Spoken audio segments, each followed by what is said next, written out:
Today I'm diving into a topic that might surprise you, especially if you've been following a high protein, high fat diet like keto or carnivore and thinking that it's the healthiest way to eat.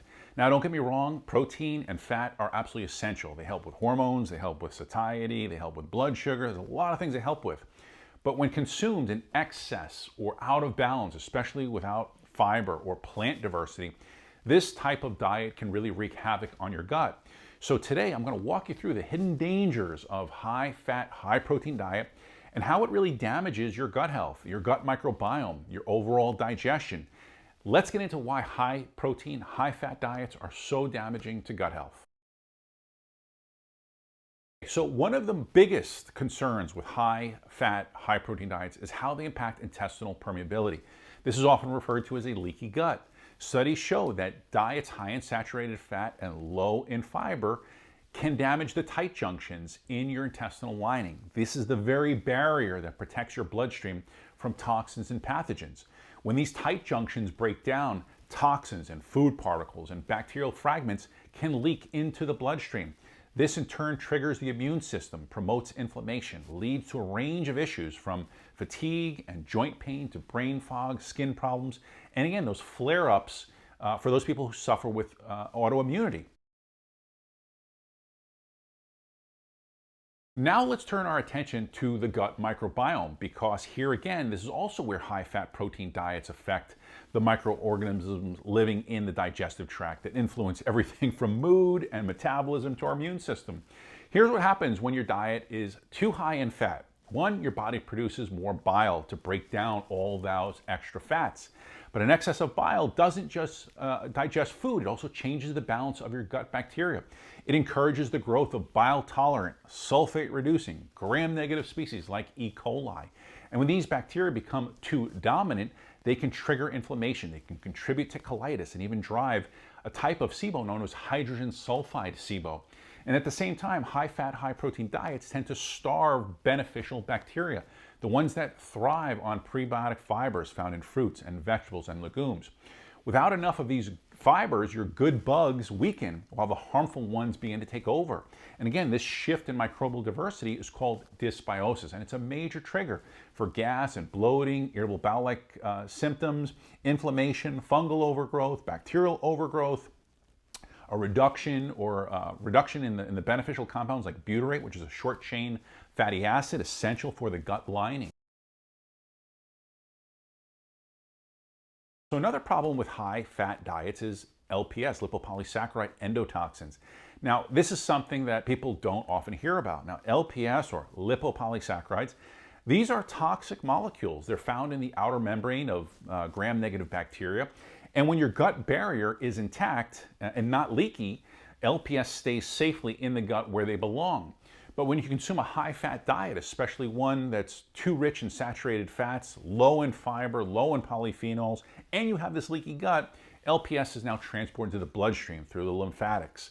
This is called metabolic endotoxemia, and it's been linked to chronic inflammation, insulin resistance, brain fog, fatty liver disease, cardiovascular disease, strokes, heart attacks, and a variety of other problems. So in short, high fat, more LPS production, more systemic inflammation.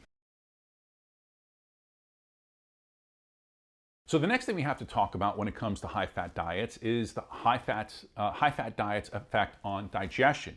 Fat is the slowest and most complex macronutrient to digest. It requires proper bile flow, it requires pancreatic enzymes, it requires proper gallbladder function.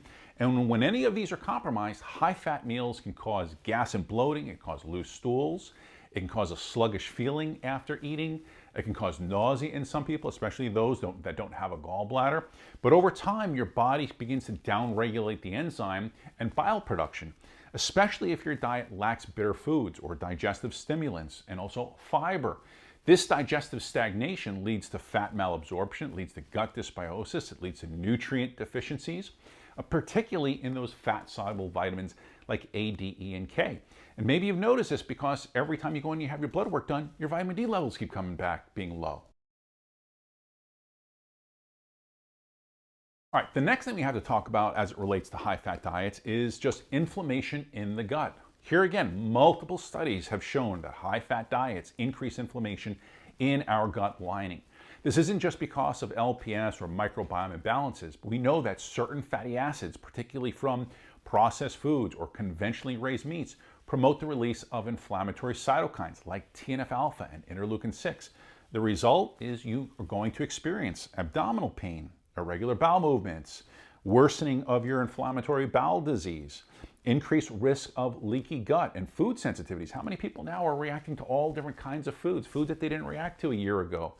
This inflammation creates a vicious cycle that damages the gut further and feeds into this whole systemic inflammatory cycle. Now, one of the most overlooked issues in high protein, high fat diets is the lack of fiber. Fiber feeds your beneficial gut bacteria.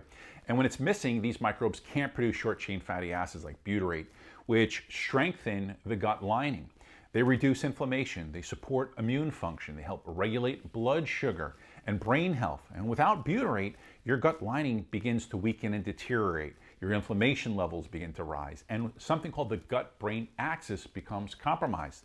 And we know from previous videos that I've done that that affects your mood and your memory and even your hormone health. Now, what if you're one of those people who's following a high-fat diet and you don't have a gallbladder? What about that scenario? Well, if you don't have a gallbladder, or let's say your bile flow is sluggish, a high-fat diet becomes even more problematic, right? Remember, bile is essential for breaking down fats and absorbing those fat-soluble nutrients.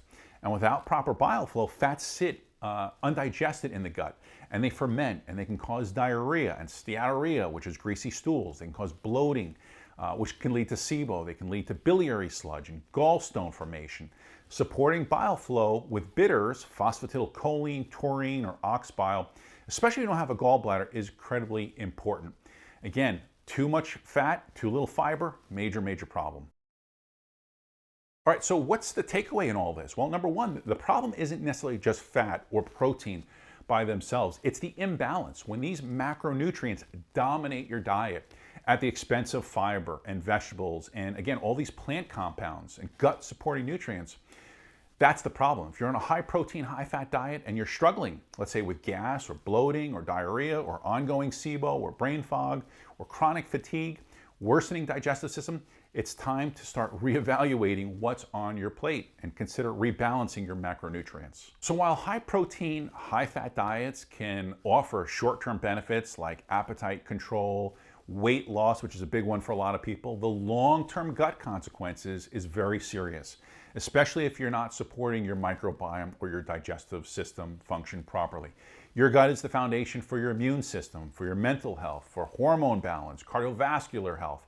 And if you're experiencing gut symptoms or inflammation while following a high-fat, high-protein diet, I highly recommend working with a functional medicine practitioner who can assess your microbiome, run tests to understand your digestive capacity, how inflamed your gut may be, and nutrient status. I want to thank you for tuning into today's video. And remember, the optimal health is balance, personalization, and listening to your gut. Now, if you like today's video, here's a couple other videos on gut health that you'll see over here that I think you should watch next.